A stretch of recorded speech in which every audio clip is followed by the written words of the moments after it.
Bismillahirrahmanirrahim. Assalamualaikum warahmatullahi wabarakatuh. Halo teman-teman semua, apa kabarnya hari ini? Senang sekali saya Afriansah bisa menyapa teman-teman semua para pejuang ASN tahun 2024. Selamat datang di Nurse Education Channel. Buat kalian yang baru bergabung di channel ini, yuk bantu channel ini dengan cara tekan tombol subscribe-nya karena subscribe itu gratis. Dan jangan lupa untuk tekan tombol like, share, dan komen sebanyak-banyaknya agar saya semakin termotivasi untuk membuat konten-konten berikutnya. Oke teman-teman, seperti biasa hari ini kita akan latihan soal lagi untuk persiapan seleksi P3K perawat di tahun 2024, khususnya materi kompetensi teknis ya untuk D3 perawat dan juga profesional. Oke teman-teman, untuk mempersingkat waktu ada baiknya kita langsung saja ke contoh soalnya. Baik teman-teman, sebelum kita ke latihan soal, sedikit informasi buat teman-teman semua yang sedang mencari tempat belajar online, khususnya untuk tryout P3K tahun 2024 untuk tenaga perawat D3 dan juga nurse. Kami dari Nurse Education Channel sedang membuka tryout untuk latihan soal persiapan P3K tahun 2024. Teman-teman jika bergabung bersama kami akan mendapatkan 6 fasilitas. Yang pertama, teman-teman akan mendapatkan 5 kali tryout P3K perawat khususnya kompetensi teknis yang terdiri dari 90 soal setiap tryoutnya. Yang kedua, teman-teman akan mendapatkan bonus 3 kali kuis sebelum tryout terdiri dari 20 soal setiap kuisnya. Soal tryout dan juga kuis kami sesuaikan dengan kisi-kisi yang terbaru dan juga FR dari teman-teman yang telah mengikuti ujian P3K. Dan yang keempat, teman-teman akan mendapatkan file PDF soalnya, yaitu kuis dan juga tryout lengkap dengan pembahasannya. Dan yang kelima, terdapat grup Telegram, yaitu D3 dan juga nurse yang dipisah, serta aktif sampai dengan seleksi P3K selesai. Dan yang terakhir, teman-teman ini bebas akses kapan saja, ya, untuk paket tryout dan juga kuisnya. Harganya cukup murah teman-teman karena ada promo Merdeka, yaitu hanya Rp100.000. Teman-teman bisa mendapatkan ini semua melalui WA yang tertera pada brosur ini, yaitu di 0896 9637 7751. Total untuk tryout dan juga kuis, teman-teman mendapatkan 510 soal. Oke, sekarang juga daftar sebelum terlambat. Oke, sekarang kita lanjut ke pembahasan soal. Oke, kita ke soal yang pertama. Seorang ibu berusia 23 tahun baru saja melahirkan bayi laki-laki di puskesmas. Bayi lahir dengan ekstremitas biru dan pucat, pernafasan irregular dan lemah, nadi 70 kali per menit, meringis, lemah, saat diberi rangsangan, dan gerakan sedikit. Berapakah nilai Apgar score bayi pada kasus di atas? Oke teman-teman, di soal yang pertama berkaitan dengan Apgar score, yang dimana Apgar score merupakan daftar indikator yang digunakan untuk menilai bayi yang baru lahir. Baik, berikut saya tampilkan daftar indikator dari Apgar score ini. Nah, Apgar score terbagi menjadi 5 indikator ya. Yang dimana yang pertama adalah warna kulit atau appearance, yang dimana mendapatkan skor 0 jika seluruh tubuh membiru. Mendapatkan skor 1 bila ekstremitas biru namun tubuh kemerahan. Dan mendapat nilai yang tinggi yaitu 2, ekstremitas dan tubuh kemerahan.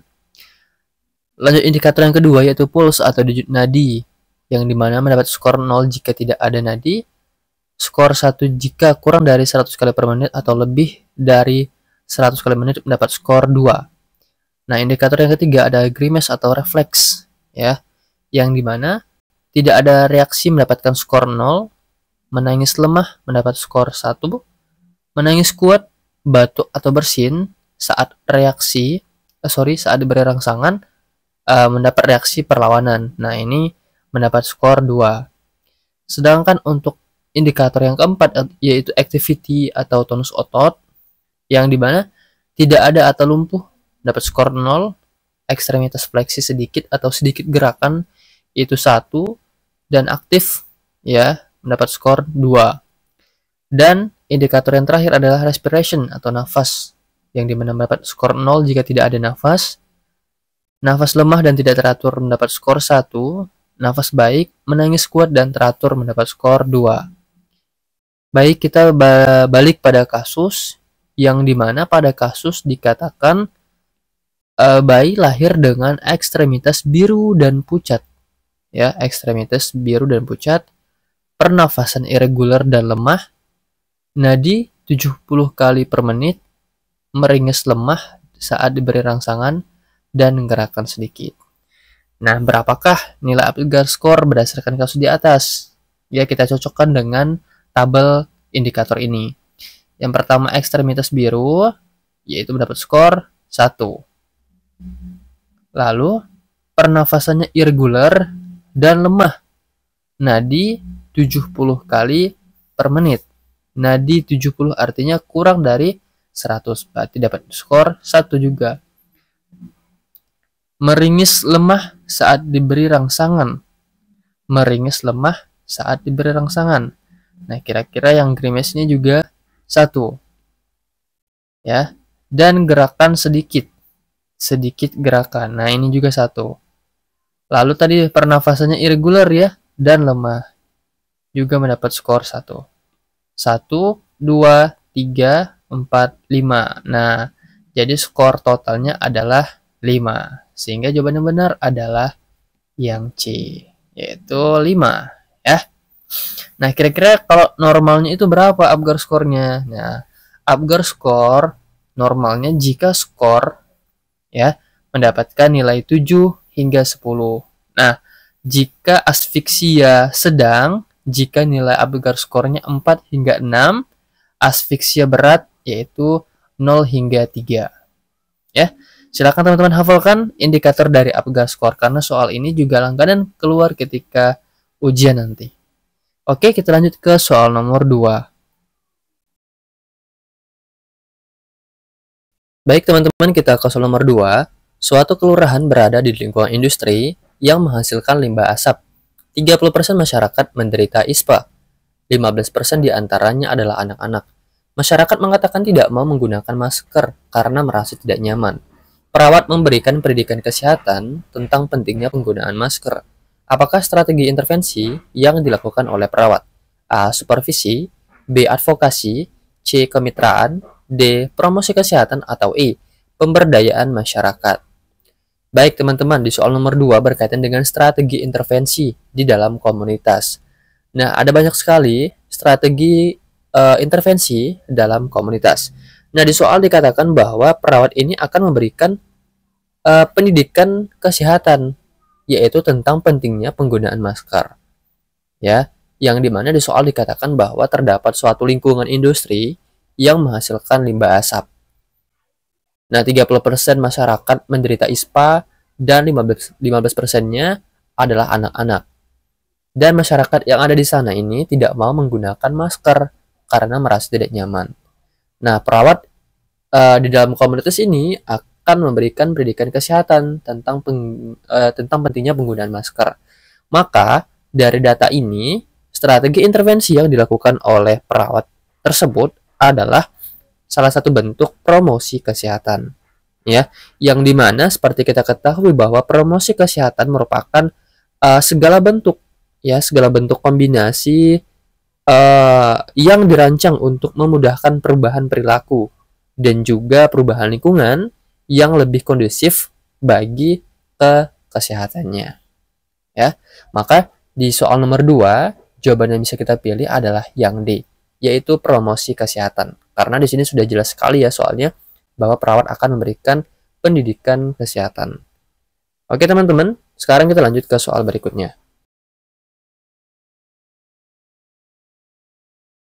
Oke, kita ke soal nomor 3. Tuan A 35 tahun, berat badan 60 kg, dirawat dengan post-op laparotomi hari kedua akibat appendix perforasi.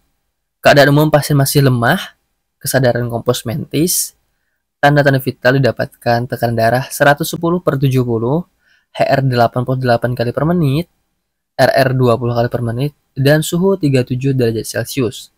Saat ini pasien masih dipuasakan dan terpasang NGT terbuka cairan berwarna kuning kehijauan sebanyak 200 cc. Pada daerah luka insisi operasi terpasang drainase berwarna merah sebanyak 100 cc. Infus terpasang dextrose 5%, drip antren 1 ampul per kolov, yaitu 2000 cc per 24 jam. Terpasang urin kateter dengan jumlah urin 1700 cc. Dan mendapatkan transfusi white blood 300 cc. Mendapat antibiotik Cevat 2 kali 1 gram yang didrip dalam NaCl 50 cc setiap kali pemberian. Hitunglah balance cairan pasien tersebut. Baik teman-teman, di soal nomor 3 ini kita disuruh menghitung balance cairan. Ya, ini juga merupakan soal langganan, yaitu berhubungan dengan perhitungan cairan. Ya, nah adapun rumus untuk balance cairan adalah intake dikurang output. Bagaimana rumusnya? Sekarang kita bahas.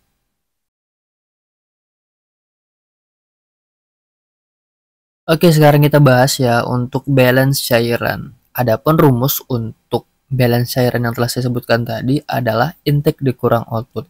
Apa-apa aja yang masuk ke dalam indikator dari intake. Nah, ini merupakan yang termasuk ke dalam input atau intake ya.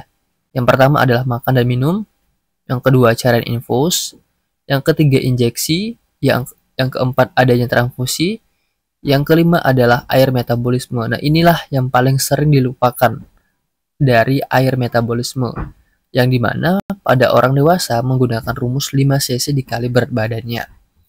Adapun untuk output ya, yaitu berupa urin, BAB, muntah atau residu, dan IWL. Tadi di input ada air metabolisme, di output ada IWL, yang dimana ini adalah insoluble water loss ya, yang berupa misalnya keringat ya, yang tidak bisa kita hitung. Yang dimana untuk perhitungan IWL itu sendiri pada pasien dewasa adalah menggunakan rumus 15 cc dikali berat badan per 24 jam. Nah, sekarang kita hitung berdasarkan kasus tadi. Nah, ini sudah kita kelompokkan ya. Yang pertama, pasien kan dipuasakan ya. Artinya tidak ada makan dan minum. Cairan infus yaitu 2000 cc per 24 jam. Dan yang kedua adalah injeksi Cevat 2 kali 1 gram yang didrip dalam 50 cc NaCl. Artinya 2 kali dikali 50 dapatlah 100 cc. Dan mendapatkan transfusi white blood sebanyak 300 cc. Nah, kita masukkan ke sini. Dan jangan lupa perhitungan air metabolisme di sini ya, yang menggunakan rumus 5 cc dikali berat badan. Berat badan tuan A ini adalah 60 kg. Nah, kita masukkan ke dalam rumus 5 cc dikali 60 dapatlah 300 cc. Kita tambahkan 2000 cc tambah 100, 2100 tambah 300 jadi 2400 tambah 300 jadi 2700 cc. Total input atau intake dari pasien ini adalah 2700 cc. Sekarang kita hitung untuk outputnya sendiri. Yang pertama adalah urin. Ya, di sini jumlah urinnya 1700 cc. Nah, kita masukkan di sini rumusnya. Dan BAB-nya ini tidak ada, muntah juga tidak ada. Residu. Nah, residu dapatkan dari mana? Dari cairan NGT kehijauan berwarna sebanyak 200 cc. Kita masukkan di sini drainase dari lukanya yaitu sebanyak 100 cc. Kita masukkan ke rumus 100 cc. Dan jangan lupa adalah IWL. Nah, IWL ini perhitungannya adalah 15 cc dikali berat badan per 24 jam. Kita masukkan ke rumus 15 cc dikali 60 kg dapatlah 900 cc. Sekarang kita jumlahkan 1700 ditambah 200 tambah 100 ini 2000 tambah 900 cc jadi 2900 cc. Oke, terlalu cepat ya teman-teman ya. Sekarang kita masukkan ke dalam rumus balance cairan adalah intake dikurang output. 2700 cc dikurang 2900 cc dapatlah minus 200 cc. Artinya inputnya kurang daripada output ya, lebih besar pengeluaran daripada pemasukan nutrisi pasien ya. Oke, cukup sekian perhitungan untuk soal nomor 3. Cukup banyak Ya, namun jika teman-teman memahami konsepnya, ini juga tidak begitu sulit ya untuk diingat. Asalkan teman-teman mengingat rumus intake dikurang output, dan teman-teman juga mengetahui apa-apa saja yang termasuk bagian input dan apa-apa saja yang masuk ke dalam indikator output. Saya sedikit bercerita bahwa pada saat saya ujian CPNS tahun 2019 kemarin, kita tidak mendapatkan soal balance cairan, namun kita disuruh menghitung IWL. Ya. Nah, jika pada saat itu saya tidak mengetahui rumus IWL, maka saya tidak bisa juga menjawab ya. Oleh karena itu, saya sedikit berbagi bagi teman-teman semua, mohon untuk dihafalkan rumus IWL dan juga air metabolisme. Karena kita tidak tahu soal apa nanti akan kalian dapatkan. Bisa saja perhitungan balance cairan, menghitung IWL, ataupun menghitung air metabolisme. Oke, sekarang kita lanjut ke soal berikutnya.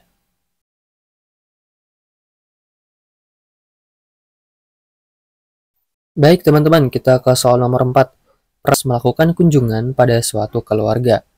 Hasil pengkajian terdapat seorang anggota keluarga yang mengalami gangguan pola tidur.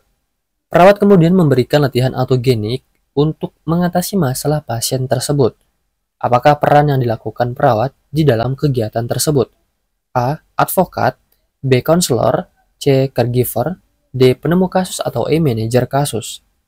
Baik teman-teman, di soal nomor 4 berkaitan dengan peran perawat di dalam komunitas. Nah, di soal dikatakan bahwa ya perawat ini melakukan kunjungan pada suatu keluarga. Nah, dan di rumah tersebut ya terdapat salah satu anggota keluarga yang mengalami gangguan pola tidur. Nah, perawat akan memberikan latihan autogenik untuk mengatasi gangguan pola tidur tersebut. Nah, di sini kan sudah kelihatan ya bahwa perawat ini memberikan asuhan keperawatan, ya, memberikan asuhan keperawatan atau caregiver, ya, sebagai pemberi asuhan keperawatan. Nah, perawat dapat memberikan pelayanan keperawatan secara langsung atau tidak langsung, ya, kepada pasien, ya, yaitu dengan menggunakan pendekatan proses keperawatan, yaitu dimulai dari proses pengkajian ya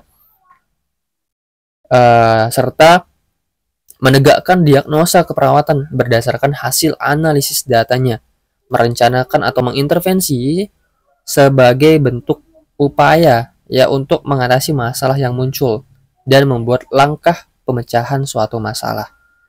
Maka di soal di sini ya perawat telah melakukan suatu tindakan, yaitu latihan autogenik.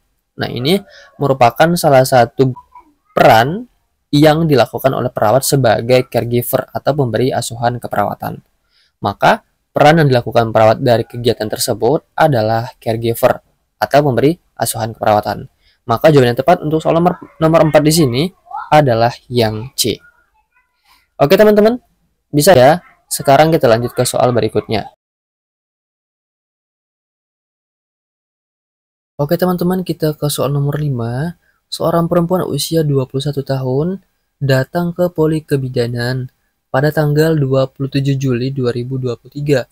Pasien menyatakan sudah melakukan pemeriksaan dengan tes kehamilan urin dan hasilnya positif. Pasien bertanya apakah ada pemeriksaan lain yang memastikan kehamilannya saat ini. HPHT klien yaitu tanggal 6 April 2023. Apakah pengkajian keperawatan untuk menentukan kepastian kehamilan pasien tersebut? A. Pemeriksaan HCG dengan serum darah. B. Pemeriksaan DJJ dengan Doppler. C. Pemeriksaan tanda Chadwick. D. Pemeriksaan tanda Godels. E. Pemeriksaan tanda Piskacek. Oke teman-teman, di soal nomor 5 adalah berkaitan dengan mengetahui kepastian kehamilan atau tanda pasti dari kehamilan, ya, dimana pada kasus dikatakan bahwa ada ibu hamil datang ke poli kebidanan tanggal 27 Juli tahun 2023. Pasien menyatakan sudah melakukan pemeriksaan dengan tes kehamilan urin dan hasilnya positif. Ya, yang dimana HPHT-nya adalah 6 April 2023. Pasien ini bertanya apakah ada pemeriksaan lain untuk memastikan kehamilannya. Oke teman-teman, jadi terdapat beberapa jenis tanda dari kehamilan. Ada yang tanda pasti dan tanda kemungkinan kehamilan. Nah, sedangkan berdasarkan data dan juga option, maka pilihan kita adalah menuju pada yang B, yaitu pemeriksaan DJJ dengan Doppler. Mengapa? Dikarenakan pemeriksaan DJJ dengan Doppler dapat dilakukan sejak usia kehamilan 10 hingga 12 minggu. Ya, dan pemeriksaan DJJ adalah memeriksa dengan cara mendengarkan dan menghitung denyut jantung janin selama 1 menit penuh dengan bantuan alat yang bernama Doppler atau Linex. Dengan pemeriksaan DJJ tadi, kehamilan dapat menjadi lebih pasti. Ya, sehingga jawaban benar adalah yang B, pemeriksaan DJJ dengan Doppler. Sekarang kita bahas satu persatu untuk optionnya. Nah, teman-teman, jika dilihat dari optionnya, terdapat 3 jenis tanda kemungkinan kehamilan. Artinya bukan tanda yang pasti untuk menentukan kehamilan. Yang pertama adalah tanda Chadwick. Apa sih tanda Chadwick? Tanda Chadwick adalah adanya perubahan warna pada bagian selaput lendir vulva dan nampak warnanya lebih ungu. Sedangkan tanda Goodell's dilakukan pemeriksaan di mana serviks akan teraba lunak.